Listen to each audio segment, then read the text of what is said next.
Okey, Alhamdulillah hari ini kita ada seorang pasien. Nama siapa ya? Sabiah binti Tainur. Okey, dari mana? Dari Pulau Pinang. Pulau Pinang, Pinang kan? Okey, apa masalah buat ya?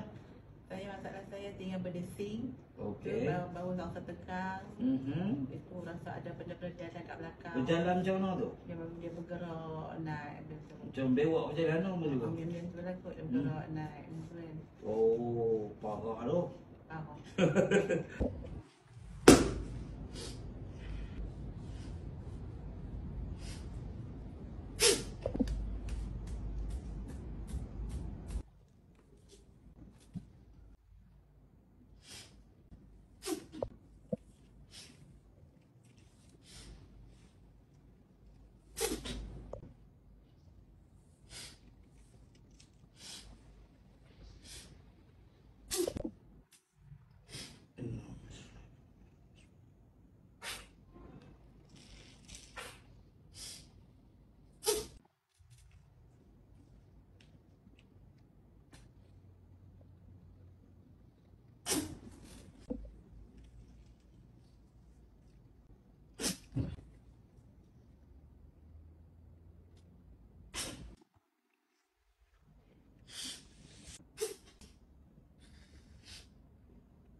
Bos.